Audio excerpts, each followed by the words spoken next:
நெதர்லாந்தின் டாமும் கிளாம்பாக்கம் பேருந்து நிலையமும் 2023ஆம் ஆண்டில் இந்தியாவின் ரொம்ப நெரிசலான நகரம் அப்படிங்கிற பெருமையை பெங்களூரு பெற்றிருக்கு. நெதர்லாந்து நாட்டின் லொகேஷன் தொழில்நுட்ப நிறுவனமான டாம் இதை தெரிவிச்சிருக்காங்க. இந்தியாவில் தொழில்நுட்பத்துறையான ஐடி ஹப்பாக விளங்கி வருவது பெங்களூரு. இயற்கை எழில் சூழ்ந்த இதமான காலநிலை நிலவும் கூடிய பெங்களூருவில் போக்குவரத்து நெரிசல் தான் பெங்களூருவில் வாழக்கூடிய சூழ்நிலையே கேள்விக்குறியாகியிருக்கு. போக்குவரத்து பெங்களூரு பெருநகரம் அறிவியல் முறையில் அணுகாததே இதற்கு காரணம் அப்படின்னு சொல்லப்படுது. பெங்களூருவை ஒப்பிடும்போது நம்முடைய சென்னையின் போக்குவரத்து நிர்வாகம் எத்தனையோ மடங்கு மேல் அப்படின்னு சொல்லிடலாம். போக்குவரத்து வசதி அப்படிங்கிறது மலிவானதாகவும் வேகமானதாகவும் இருப்பதும் பொருளாதார வளர்ச்சிக்கு மிக முக்கியமான காரணியாக இருக்குது. இதை வச்சு தான் போக்குவரத்து இன்டெக்ஸ் உருவாக்கப்படுது. நெதர்லாந்து நாட்டின் டாம் ஆய்வின்படி 2023 பெங்களூரில் சராசரியாக 10 கிலோமீட்டர் தூரம் பயணிக்க 28 நிமிடங்கள் 10 வினாடிகள் தேவைப்படுது. 2022 இது 29 நிமிடங்கள் இருந்த நிலையில் கணிசமாக உயர்ந்திருக்கிறது. 2023ஆம் ஆண்டில் பெங்களூரு சாலையின் வாகன நெரிசல் நேரங்களில் சராசரி வாகனத்தின் வேகம் மணிக்கு 18 கிலோமீட்டராக இருக்கு.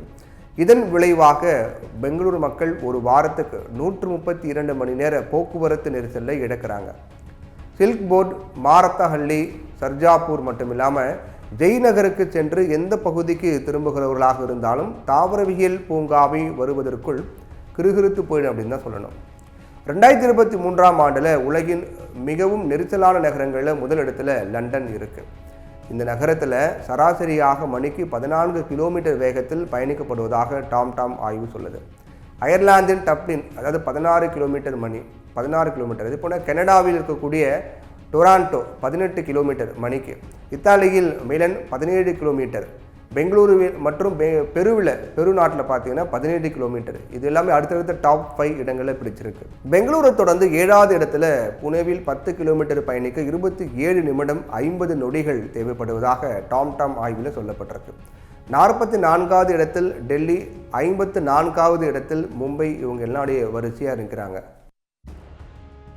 இந்த ஆய்வு 6 கண்டத்தில் 55 நாடுகளில் 387 நகரங்களில் செய்யப்பட்டு தகவல்கள் வெளியிடப்பட்டிருக்கு.